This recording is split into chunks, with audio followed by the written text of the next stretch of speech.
Mis amigos, muy buenos días. Es un vuelo que ha dado mucho de qué hablar.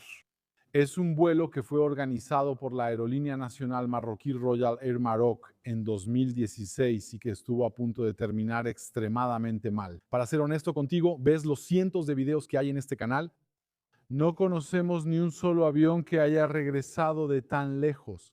Era una situación de la que normalmente nadie sale bien librado. Como dicen en Marruecos, eso significa que probablemente hubo una mano divina que protegió a las 155 personas que estaban en ese avión ese día. Pero también estuvo la mano de los pilotos que realizaron acciones absolutamente extraordinarias y salvaron ese avión en el último segundo. Ahora, si tú estabas en ese vuelo, lo que te aconsejo hacer es acercarte a las autoridades locales y pedir un nuevo acta de nacimiento con la fecha 30-12-2017, porque para mí ahí es donde naciste. Es una nueva vida que comienza para ti. Vamos a ver un poco lo que pasó ese día. Entonces, si tomamos el año 2016, a partir de mediados de 2016, más o menos desde el verano, este Boeing 737-800 empieza a tener algunos problemas. Entonces, los problemas son de esta naturaleza. Tenemos el ADIRU, explico qué es, izquierdo, más el radioaltímetro derecho, que tienen problemas intermitentes. Entonces, a grandes rasgos, para justificar, explicar un poco la estructura, en el 737-800 tenemos dos controladores. Tenemos dos controladores FCC 1 y 2, o derecho e izquierdo, o A y B, como quieras, y luego están vinculados a dos pilotos automáticos. Piloto automático A, piloto automático B. Son pilotos automáticos de dos ejes. Eso significa que controlan el avión cuando se inclina, o cuando baja el morro, o cuando levanta el morro. Son extremadamente simples, extremadamente eficientes, y generalmente funcionan por separado. Entonces tenemos o el piloto automático que funciona, o el A, o el piloto automático 2, pero hay una fase que nos interesará hoy, donde ambos funcionan al mismo tiempo. Lo veremos en un minuto. Après, después, lo que tenemos es que tenemos dos cajas que llamamos ADIRU. Entonces, las ADIRU son cajas típicamente fabricadas por Thales que elaboran dos cosas. De hecho, son dos sistemas dentro de la misma caja. Tenemos una parte R, eso significa que es una parte que va a elaborar, por ejemplo, la altitud, la velocidad indicada, el número de Mach. Esa no nos interesa hoy porque siempre ha funcionado sin problema. La otra parte de la caja contiene giróscopos y ahí tenemos el lado inercial. Entonces, los giróscopos que tenemos aquí, y generalmente en todos los aviones modernos, son estos. Ya no son esos giróscopos que giran a gran velocidad, ya no son esas ruedas de bronce que giran muy rápido. Hoy en día tenemos lo que llamamos láseres. Son simplemente láseres en una caja y luego giran alrededor de espejos. Y eso también permite hacer exactamente el mismo trabajo. De hecho, eso fue inventado por un francés hace un poco más de un siglo. Él fue quien descubrió este fenómeno que se utiliza en estos giróscopos. Si quieres, te recomiendo suscribirte al canal de YouTube parkourtech.com. Solo tienes que ingresar el nombre de dominio parkourtech.com y llegas directo porque es un canal donde explico bastante la teoría. Y luego en el futuro habrá un video sobre este sistema. En todo caso, hoy lo que hay que saber es que teníamos problemas intermitentes con la DIRU izquierda, o sea, la A. Y cuando son problemas intermitentes no es fácil de reparar. En todos los sistemas complejos preferimos que tengan fallas claras. Pero en cuanto a una falla que está ahí, que es vista por los pilotos, por ejemplo, solo para decirles, en diciembre este aparato estaba realizando una aproximación ILS de categoría 3. Eso significa sin visibilidad con la intención de aterrizaje automático. Llega más o menos a 10 metros del suelo. Los dos pilotos automáticos se desconectan. ¿Ves? Aún así es algo muy grave. ¿Por qué? Otra vez, fue esa ádrula que falló. Entonces, lo que pasa es que en defensa de los técnicos y de la aerolínea hicieron muchos esfuerzos. No escatimaron en sus esfuerzos. Reemplazaron un radioaltímetro, reemplazaron la antena, reemplazaron un FCC, reemplazaron muchas cosas, pero desafortunadamente, como la falla es intermitente, es muy difícil de caracterizar porque reemplazas algo, haces pruebas y todo, y parece que todo está bien. El aparato puede incluso hacer 2, 3 vuelos y todo está bien, pero un día, ¡bam!, vuelve a pasar. Ok. Entonces, como decía, durante ese vuelo que despega un poco antes de las 8 de la mañana, de repente aparece el mensaje envolvente recibida. Eso significa error del lado derecho, bueno, más bien del lado izquierdo. Entonces, esta empieza poco a poco a causar problemas de nuevo. Entonces, aquí lo que pasó fue un problema de deriva, porque lo que sucede, si quieres, como tenemos una caja, pues tiene pruebas adentro. ¿Y cómo hace para saber si hay un problema? Pues tiene una cierta cantidad de algoritmos que están funcionando constantemente adentro, que revisan si los valores que elabora esta ADRU son razonables, son plausibles. Ese día no superó una prueba de plausibilidad. De hecho, si quieres, la lógica era la siguiente. Una de las lógicas que se activó fue esta.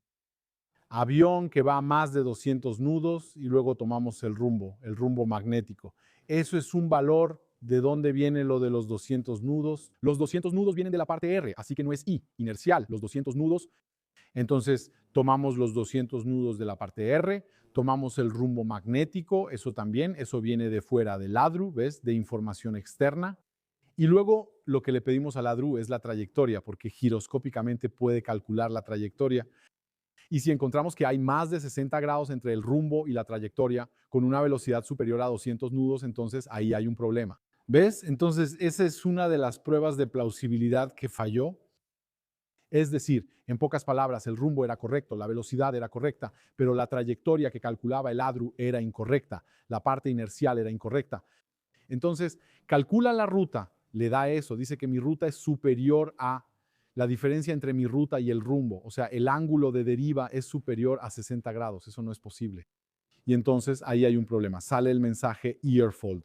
Entonces el mensaje earfold aparece, pero después va a desaparecer. Entonces será otra vez, ya ves, es un mensaje intermitente, el mensaje aparece y después bam, bueno, ya no hay mensaje, seguimos volando. Entonces, lo que pasa es que el aeropuerto de Orly ese día, bueno, una buena parte de Francia, de hecho estamos en invierno, estuvo cubierta de niebla. Es temprano en la mañana y el país todavía está en la niebla. Entonces, lo que teníamos en el aeropuerto de Orly, entonces estamos llegando a Orly y lo que tenemos es que Orly, pista 06, lo que tenemos es que tenemos condiciones de categoría 3, entonces es ILS categoría 3, ¿ok? Lo que pasa es que este problema de ILS 43 hace que ese día solo los aviones capaces de aterrizar automáticamente, porque es un aterrizaje automático, pues pueden venir. Entonces, lo que pasa es que normalmente, cuando operamos en funcionamiento normal, por ejemplo en crucero, si el piloto automático A está activado, trabaja principalmente con su propio FCC. No hay intercambio. Bueno, sí lo hay, muy poco. Hay algunos elementos que se intercambian, pero muy pocos. Por otro lado, cuando hacemos una aproximación de categoría 3 ILS 43, bueno, por diseño, por certificación, son los dos pilotos automáticos los que están activados. En crucero, eso no funcionará. En crucero no se pueden activar los dos, pero si el modo de aproximación está activado, permite activar los dos pilotos automáticos. Es obligatorio para este tipo de aproximación. Entonces, una vez que los dos pilotos automáticos están activados durante la aproximación, entonces tenemos este y este que están activados, ya no hay más comunicación entre los FCC izquierdo y derecho. Entonces tenemos una comparación más rigurosa de la información entre este y este. Entonces, indirectamente entre la DRE A y la DRE B. ¿Ves? Entonces hay este tipo de comparación. Pasamos de un sistema que normalmente es de alta fidelidad a un sistema que es de muy alta fidelidad, porque simplemente estamos permitiendo que los pilotos automáticos aterricen el avión en un contexto donde no hay visibilidad. Entonces, necesitamos la máxima confiabilidad para evitar precisamente que un solo error o cualquier error ocurra en la cadena de control y ¡bam!, terminemos provocando daños. Entonces, lo que pasa es que nuestro aparato empieza a acercarse a la pista 06. En un momento dado llegamos a una zona de altitud de unos 2.500 pies, donde el radioaltímetro, los dos radioaltímetros deben empezar a dar lectura, porque el radioaltímetro no es un altímetro barométrico, es un altímetro que envía ondas hacia el suelo y luego ver cuánto tiempo tardan en ir y regresar y medir directamente la altura sobre el suelo. Es una altura sobre el suelo medida directamente. Eso es precisamente lo que permite aterrizar, eso es lo que le permite al aparato saber exactamente a cuántos metros está de la pista y permite que las ruedas toquen suavemente la pista. Así que es absolutamente necesario. Entonces, en un momento dado, durante la aproximación, esto es lo que sucede. El FCC aquí, el FCC-A recibe información del radioaltímetro A, así que eso está bien, pero el FCC-B aquí no recibe nada de su radioaltímetro. Entonces, ¿qué pasa? Ahí hay algo que falta. En comparación, miramos, analizamos, decimos, hay algo que falta, así que lo que vamos a hacer es detener esta aproximación, porque esta aproximación exige los dos radioaltímetros. Por razones de redundancia, exige que ambos radioaltímetros funcionen. ¿Qué va a pasar? Bueno, los dos pilotos automáticos se van a desconectar. Tac, tac, se acabó. Los dos se van a apagar. Entonces, los pilotos se dan cuenta de que no podrán aterrizar en Orly, porque se necesita estar en categoría 3, así que se necesitan los dos pilotos automáticos, pero aquí no pueden activar los dos. Entonces, ¿qué deciden hacer? Lo único que pueden hacer es aterrizar en otro lugar, así que van a elegir su aeropuerto alterno, que ese día era Lyon. Así que van a dirigirse hacia Lyon. Y entonces en Lyon las condiciones son un poco mejores, pero no mucho mejores. Aquí en Lyon tenemos un techo de nubes de aproximadamente 500 pies sobre el suelo. 500 pies, así que el cielo está completamente cubierto a unos 500 pies. Entonces eso nos da un ILS aquí de categoría 1.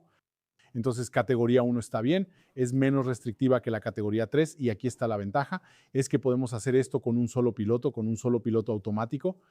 Entonces, lo que hacemos es usar un solo piloto automático, descendemos, atravesamos la capa, pasamos por debajo de la capa, entonces hacemos una aproximación por debajo de la capa de nubes. En cuanto el piloto ve la pista, ¡bam!, desconecta el piloto automático y continúa aterrizando manualmente.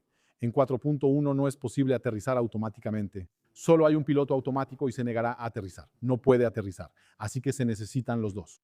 Entonces, aquí lo que va a pasar es que vamos a empezar con algo mucho más sencillo. Entonces, lo que hacen los pilotos es que están aproximándose a la pista 35R en Lyon y van a usar ese piloto automático, el piloto automático de la izquierda. Entonces, recuerden, es el que tiene un problema con su parte inercial, un problema intermitente. Entonces están descendiendo, están en el eje, todo eso, tranquilos. Y de repente el aparato, sin avisar, va a hacer un giro bastante brusco, un giro de 30 grados. Entonces se va a inclinar 30 grados a la derecha. Y luego va a salir, va a tomar un rumbo que está a 60 o 70 grados divergente del eje de la pista hacia la que quería aterrizar. Entonces, literalmente estamos yendo más o menos rumbo 350, ya sabes, pista 35. El viento era flojo. Y lo que va a pasar es que de repente gira a la derecha y se dirige hacia el rumbo 60. Entonces no tiene ningún sentido, pero el piloto automático lo va a seguir. ¿Y por qué? Porque como esa está fallando, está enviando rutas incorrectas. Pues al enviar rutas incorrectas, el FCC toma en cuenta esas rutas incorrectas, se las pasa al piloto automático y las ejecuta. Como solo tenemos un piloto automático conectado, aquí no hay comparación. Y ahí ves por qué para el 43 hay un requisito de dos pilotos automáticos. Porque si solo estamos con uno, no hay control cruzado entre los dos FCC. Así que un solo error aquí, en este ADIRU, pues, va a contaminar a este piloto automático que va a empezar a hacer cualquier cosa. Entonces hace cualquier cosa. Va a empezar a irse así, eso es.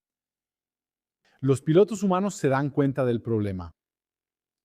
Retoman el control del aparato, pero ponte en su lugar. Ahí empiezan a perder un poco la confianza. Ahí su fe en la integridad de su aparato está muy afectada.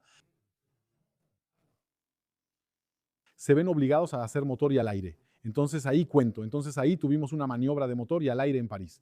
Ahora tenemos una segunda en Lyon y entonces vuelven a hacer motor y al aire, dan una vuelta. Así es. Se hacen preguntas. ¿Qué está pasando? Todo eso. Y deciden volver a aterrizar. Entonces esta vez, ya que el piloto automático de la izquierda, ese, pues no pudo ayudarles. Y además, ahí está actuando de forma errática. Se dicen, vamos a usar el piloto automático B. Ok, entonces intentan otra aproximación, pero esta vez con el piloto automático B, el de la derecha. Ahora miren lo que pasa. Mientras están intentando averiguar, acercarse, llegan. En un momento en que se debería indicar una altura, pues no indica nada. Como empieza a hacer cualquier cosa en el radioaltímetro, porque también tenía un problema intermitente, pues el FCC recibe información incorrecta aquí, le dice a este piloto automático, desconéctate. y entonces el piloto automático se desconecta. Aquí se los explico sencillo. Lo que también desaparece son las barras magenta del director de vuelo. El director de vuelo es una manera en que el FCC se comunica con el piloto automático. Son dos barras, una vertical y una horizontal. Y es una manera en que el FCC le dice al piloto humano, si yo fuera tú y quisiera hacer o seguir esta trayectoria, esto es lo que haría. Entonces, eso ayuda mucho para pilotar manualmente. Se encuentra en Boeing, en Airbus y en otros aviones. Y cuando hay pilotaje manual, lo ideal es que sigamos las barras. Tratamos de poner el pequeño avión sobre las barras. Bueno, las barras magenta lo simplifican mucho. Cuando ya no están las barras magenta se vuelve mucho más complicado. Entonces también hay otra cosa que no funciona, es el sistema. Y eso en sí mismo, en el momento, tomado aisladamente, no es un gran problema, pero vuelve a minar aún más la confianza en el aparato. El sistema de frenado automático. Entonces, normalmente un rato antes los pilotos giran, eligen una desaceleración, 1, 2, 3, ¿qué tipo de frenado quieren? Mientras más alto sea el número, más brusco será el frenado. Y de hecho, ese sistema siempre se alimenta desde la DRU izquierda. ¿Por qué? Porque en el momento en que se activa, se comunica con la DRU izquierda para obtener la aceleración y para obtener la velocidad respecto al suelo. Necesita esos dos datos para saber cómo gestionar bien el frenado. Pues bien, cuando está activado, recibe un error de la DRU izquierda. ¿Y qué hace? Envía un error, no puede funcionar. Así que es otro pequeño detalle que va a preocupar a los pilotos. Además, esta vez están preocupados por eso porque están intentando su tercera aproximación. Y ahí el combustible tienen más o menos 2 toneladas. Ahora tienen 2 toneladas de combustible. Entonces, esto empieza poco a poco a ponerse difícil. Entonces, tenemos condiciones IMC, condiciones instrumentales, niebla, nubes muy bajas, un avión que está haciendo prácticamente cualquier cosa desde su perspectiva, porque ellos no tienen tiempo de analizar todo lo que les estoy diciendo, porque en ese momento están en la cabina y las cosas pasan muy rápido. Entonces, lo que ellos ven son sistemas que fallan constantemente, que dicen cualquier cosa, pilotos automáticos, ya sea el izquierdo o el derecho, que hacen cualquier cosa, ¿sabes? Ahí es cuando empieza a ponerse serio. Entonces, como decía, durante esta tercera aproximación, el piloto automático B falla, el sistema de director de vuelo también falla. ¿Y qué van a hacer? Van a decidir continuar manualmente solo con los datos básicos, como decimos, o sea, solo con los datos básicos puros, sin ninguna asistencia, a través de las nubes. Entonces, lo que va a pasar es que van a recibir alertas progresivamente. Habrá alertas en el avión, alertas en tierra. En el avión serán alertas GPWS. Es un sistema de detección de peligro de contacto con el suelo. Entonces, este sistema va a empezar a sonar al principio por el plan de descenso. Así que va a decir glide slope. Glide slope se va a dar cuenta de que están por debajo del plan de descenso. Entonces, ya con eso. Después se da cuenta de que el suelo se acerca cada vez más rápido. Entonces la alerta empieza a intensificarse. Entonces, los pilotos están tratando de encontrar esa maldita pista en la nube con el GPWS gritándoles y diciéndoles, cuidado, se van a estrellar. En la torre de control hay lo que se llama el GEMSO. El GEMSO es un sistema de radar que analiza los aviones y su relación con el relieve. Y cuando detecta que un avión está en una zona de peligro, va a alertar al controlador aéreo, quien debe informar a los pilotos. Solo que durante varios segundos el GEMSO está señalando, pero la torre de control en Lyon no está en contacto con el Royal Air Maroc. ¿Por qué? Porque cambió de frecuencia. Estaba en la frecuencia de aproximación. Debía cambiar a la frecuencia de la torre, pero todavía no estaba ni en una ni en la otra. Y entonces ahí la situación se pone realmente grave. En un momento dado, el avión aparece por debajo de la capa. Entonces hay dos pistas paralelas así. Aparece aquí, más o menos a 1 kilómetro entre las dos, y está a 180 pies sobre el suelo. Entonces ahí está más o menos a 60 metros sobre el suelo, más o menos a 1 kilómetro de la pista, lo cual es extremadamente bajo. Normalmente debe pasar el umbral a esa altura. Si hubiera habido una antena alta, si hubiera habido un edificio grande, todo eso, ahí era un caso en el que podría habérselo llevado por delante. Entonces sale. ¿Qué hacen los pilotos? Como están muy preocupados por el combustible, decían que tienen 2 toneladas, además están preocupados por todo el aparato que no funciona como quieren. Y entonces no quieren volver a esa capa y tal vez tener aún más problemas y ni siquiera saber cómo regresar. Y ya no tienen suficiente combustible para intentar ir a otro aeropuerto. Entonces, ¿qué hacen? Van a hacer esto, van a dar un giro brusco a la derecha y otro a la izquierda para aterrizar. Entonces, durante ese giro, en un momento dado, se mide más de 1000 pies de tasa de descenso en el bariómetro, mientras están a 80 pies sobre el suelo. Eso significa que en un momento dado el aparato está zigzagueando a muy baja altitud para intentar agarrar la pista. Así que va a tomar la pista 35R, va a aterrizar varios cientos de metros después de la zona de toma de contacto. ¡Bam! Aterriza. Los pilotos frenan, salen de la pista despacio y luego van a terminar. El problema aquí es que fueron salvados, como pueden ver, in extremis por dos fallas intermitentes, una de cada lado. Ahora, donde hay un gran problema es en lo que viene después. Lo que pasa después es que van a llamar a su aerolínea. Hay un mecánico que va a diagnosticar el problema por teléfono y después lo que pasa es que el avión, tal como está, vuelve a despegar. Entonces el avión despega de nuevo y va a Orly. El clima había mejorado un poco. Así que ya no estábamos en una situación como la del 43, pero la aeronave se fue a Orly. Yo, sinceramente se los digo, solo como pasajero, sin importar la aerolínea. Si veo escenas así, significa llegar a un aeropuerto, hacer una ida al aire, otra ida al aire hacia otro, y luego un aterrizaje movido con slalom casi tocando el suelo y todo eso. Les puedo garantizar que cuando bajo del avión agarro mis cosas y me largo. Me voy en el TGV. No voy a volver a subirme al avión. De todos modos, hoy en día la gente confía mucho en el sistema. Entonces, lo que pasó fue que el avión llegó a Orly, aterrizó. Después de Orly va a despegar hacia Marrakech. Llega a Marrakech. Hay un problema con el piloto automático al aterrizar. Por suerte, ahí el clima estaba bien. Entonces los pilotos pudieron apagar el piloto automático y continuar el aterrizaje manualmente. Va a volar de nuevo a principios de enero. Hasta ese momento no hay ninguna investigación ni nada. Y de repente, es decir, era fin de año, la gente está de vacaciones, días festivos y todo eso. Simplemente llegamos al 23 de enero. Hay alguien de la DGAC que se entera por el ATC de Lyon que hay un Boeing 737 marroquí, el Oscar Juliet, que estuvo a punto de estrellarse. Y luego llamamos al BEA, que es la Oficina de Investigación de Accidentes. Y ahí es donde empieza la investigación. Y es ahí donde la investigación va a involucrar a las autoridades marroquíes, a las autoridades francesas y todo eso. Lo que se perdió en la historia fue del CBR. Eso significa la grabación de voz dentro del avión porque el aparato sigue en servicio. Ahora bien, cuando hay un incidente hay que informar de inmediato a las autoridades para que todos los elementos se recopilen de inmediato, tal como están.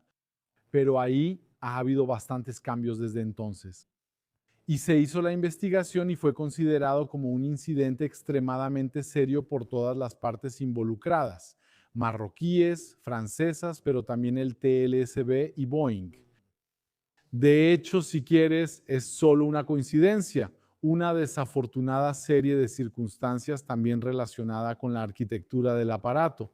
Hay que saber que el Boeing 737 tiene una arquitectura de los años 60 y luego después sacaron varias versiones añadiendo sistemas uno sobre otro para convertirlo en un avión moderno.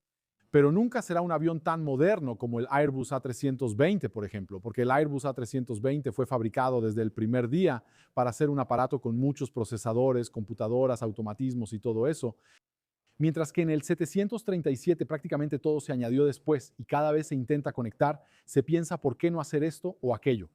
Por ejemplo, entre las suposiciones que señaló el BEA está la suposición sobre el tiempo de detección de un error y luego el tiempo de reacción a ese error.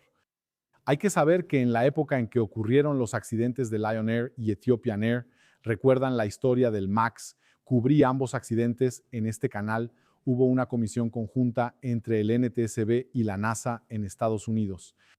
Empezaron a hacer pruebas para saber cuánto tiempo tardan los pilotos en identificar un problema y reaccionar. Hay que saber que Boeing, en su lógica de diseño de aviones, parte de muchos errores. Del supuesto de que se van a reconocer en un segundo, eso significa que los pilotos van, por ejemplo, durante la aproximación. En un segundo se van a dar cuenta de que hay un problema y van a empezar a intervenir a partir de los 3 segundos. Esas son las suposiciones que se ponen en práctica cuando se fabrica un sistema, cuando se certifica. Pero cuando este grupo de trabajo empezó a hacer preguntas, pues nadie fue capaz de explicar de dónde vienen esos números de 1 segundo y de 3 segundos.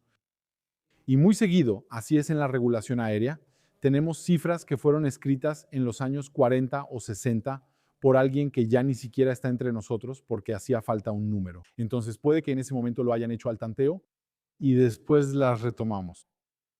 Las retomamos circular tras circular, reglamento tras reglamento y se siguen usando hasta ahora y luego cuando empezamos a investigar nadie es capaz de explicar. Y es necesario, y esa es justamente una de las recomendaciones del BEA en este accidente o este incidente grave, que se deben hacer estudios más realistas. Eso significa reunir grupos de pilotos, ponerlos en simuladores, hacer pruebas en diferentes escenarios para ver realmente cuánto tiempo tardan en detectar un problema y en reaccionar. Y la verdad es que tardan mucho, mucho más que 1 segundo o 3 segundos, eso es. Pero de todos modos, felicidades a esos pilotos que lograron, no se puede decir nada, lograron salvar su vida y la de sus pasajeros, así como evitar bastantes daños materiales. Y bueno, nos vemos en la próxima, en el próximo video. Y recuerden suscribirse al canal Parkour Tech porque ahí hay más teorías detalladas, menos accidentes, tal vez ningún accidente en absoluto, pero más teorías detalladas. Hasta muy pronto.